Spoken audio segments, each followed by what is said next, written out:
Namaskar. Welcome to the 6th episode of Ek Dose Gyaan, Ek Dose Muskaan. Today is the 25th of February 2021 and today's subject is non-steroidal anti-inflammatory drugs.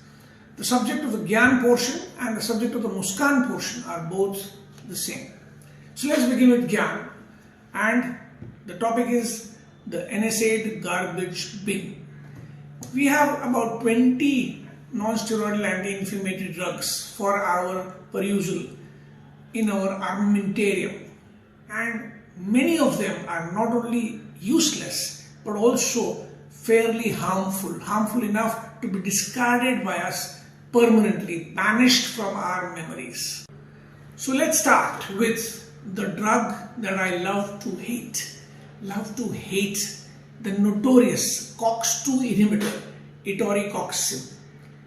COX-2 inhibitors are popular because they have the least GI side effects amongst all non-steroidal anti-inflammatory drugs. But etoricoxib has also the greatest cardiovascular side effects amongst all these drugs. It can cause congestive heart failure within 5 days. It can cause hypertension. It can cause an acute myocardial infarction. Etoricoxib has to be eliminated. There are other drugs that can replace etoricoxib, so we will come to that. So this goes into the garbage bin permanently. The other COX-2 selective drug, remember, not a COX-2 inhibitor but a COX-2 selective drug predominantly acting on the COX-2, is nimesulide. Nimesulide, like etoricoxib, has lesser GI side effects, but nimesulide has the greatest hepatotoxicity amongst all NSAIDs. Therefore, even though it's COX-2 selective, we eliminate it because there is another drug that is COX-2 selective. We are eliminating nimesulide. This is a garbage bin, yeah. That brings me to the third drug, etodolac. Etodolac is again a COX-2 selective drug. Etodolac has very few GI side effects, just like etoricoxib. But unlike etoricoxib, its cardiovascular side effects are not as severe.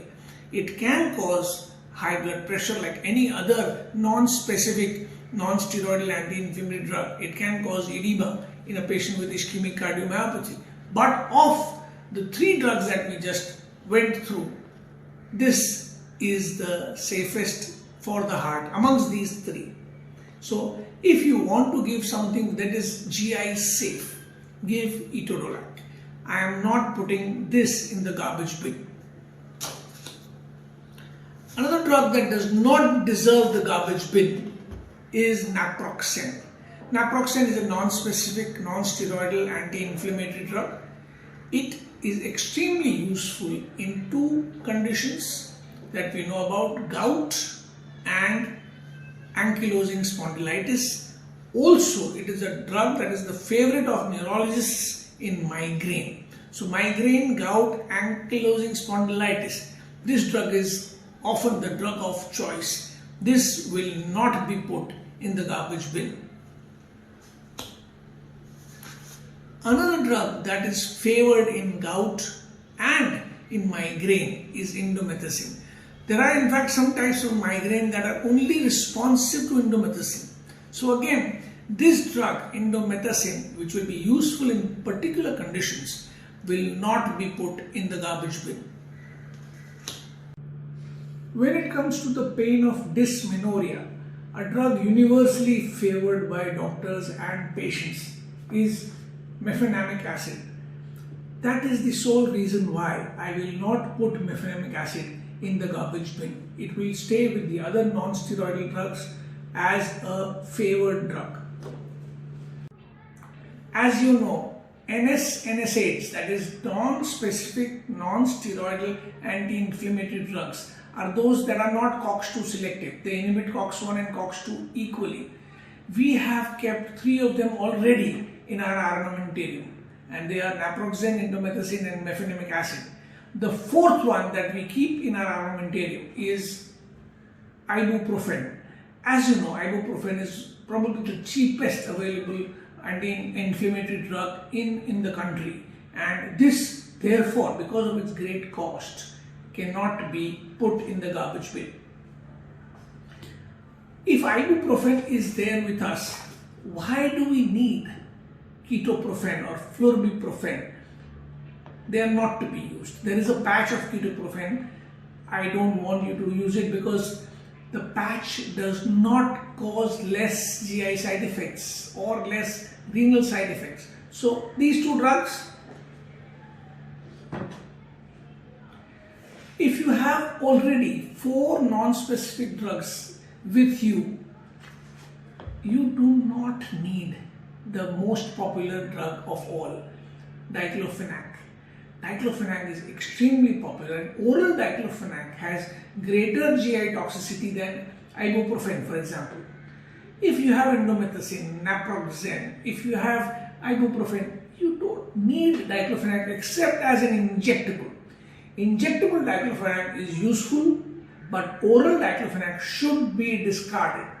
And aceclofenac is a molecule to be hated. It has to be discarded even quicker. So these two drugs as oral drugs, I should eliminate.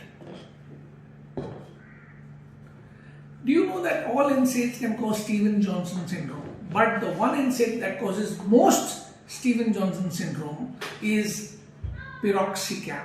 Piroxicam is available both as an injectable and as an oral drug. Please stop using piroxicam. We have enough options to piroxicam, and you cannot have even one Stevens-Johnson in your lifetime of prescribing. It's a miserable disease. So piroxicam goes away, and its brother lonoxicam and sister meloxicam all go away in the garbage bin.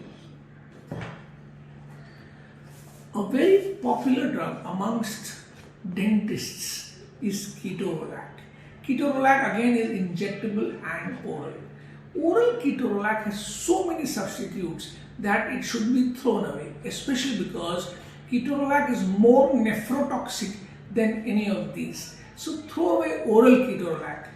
Injectable ketorolac is considered the drug of choice in the US for ureteric colic. They have not approved diclofenac. So if you want to use for ureteric colic an injectable other than diclofenac, maybe ketorolac, but oral ketorolac, eliminated. Then there is one drug which is becoming gradually popular because of the market push, and this drug, I cannot pronounce its name, should be eliminated and discarded. So this is my garbage bin, lot of drugs here, and this is my saved armamentarium. So please choose wisely and watch the Muskaan portion on the same theme. Thank you. Rudyard Kipling नाम के एक अंग्रेज कवि हो गए जिनकी एक बहुत ही प्रचलित कविता है इफ। इस कविता को मैंने अडैप्ट किया है। थीम है non steroidal anti inflammatory drugs NSAIDs। तो कविता यूं है कि if you can remind your self that NSAIDs are more temporary aids and less permanent solutions. If you can make not more than 5 patients per week and not more than 5 days per patient your OPD resolutions. If you can respect the patient's choice when they say that they can tolerate the pain and don't really need the meds. If you can fathom the paradox that NSAIDs can sometimes cause mobile persons to become confined to beds. आप समझ गए होंगे कि this poem is being addressed to the family physicians or the general physician. If in chronic degenerative pain you can substitute NSAIDs with surgical correction, physical therapies, local ointments, placebos, and best of all paracetamol, if you can insist that prescribing NSAIDs, while that might be a specialist's prerogative, deciding the duration should be a generalist's call. If you can listen intently to the medical reps and yet ignore their suggestions completely, if you can significantly shorten the orthopedician's month-long prescription and do it discreetly, if you can memorize this morbid list, AKI, CKD, GI bleed, perforated peritonitis, accelerated hypertension, CVA, CCF and heart attack, if you can banish from your memory these garbage bin deserving drugs like etoricoxib, piroxicam, nimesulide and aceclofenac, if you can forward this poem, to your orthopedician friend and convince him to still remain a friend, then you are a physician to be admired, a savior of lives, an enemy of iatrogenicity, a godsend. Thank you.